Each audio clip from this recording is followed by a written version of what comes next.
আমাদের অঙ্গীকার, কৃষকের অধিকার, ইনকিলাব ইনকিলাব। কেন্দ্রীয় নেতৃবৃন্দ ইতিমধ্যে উপস্থিত হয়েছেন। সম্মানিত কৃষক সুধীবৃন্দ, এই পর্যায়ে আপনাদের সামনে সবশেষ যাদেরকে গ্রামীণ সংস্কৃতির অন্যতম পেয়েছেন, সম্মানিত উপস্থিতি, একজন শহীদ, এই শহীদেরা চেয়েছিল একটি ইনসাফপূর্ণ বাংলাদেশ বিনির্মাণ করতে। এরা চেয়েছিলেন। নাহিদ ইসলাম এবং মঞ্চে উপস্থিত আছেন জুলাই গণঅভ্যুত্থান। বৈষম্য, অর্থনৈতিক বৈষম্য, এবারের সরকারও সেই অর্থনৈতিক বৈষম্য কিন্তু দূর করে নেয় এবারের বাজেটের মধ্য দিয়েও। সেই একই বৈষম্য আমরা দেখতে পাচ্ছি।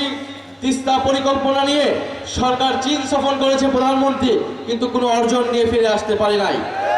এবং এই উত্তরাঞ্চলে যেহেতু বিরোধী দলের বেশিরভাগ এমপি হচ্ছে বিরোধী দলের, ফলে পরিকল্পিতভাবে এই উত্তরাঞ্চলে কুড়িগ্রাম, রংপুরে বড় বড় বাজেট, উন্নয়ন বাজেট কমিয়ে দেওয়া হয়েছে। আমাদের কৃষকদেরকে কম মূল্যে উৎপাদিত পণ্য বিক্রি করতে হতো না, এবং যারা ভোক্তা আছে তাদেরকেও বেশি মূল্যে সেটা ক্রয় করতে হতো না।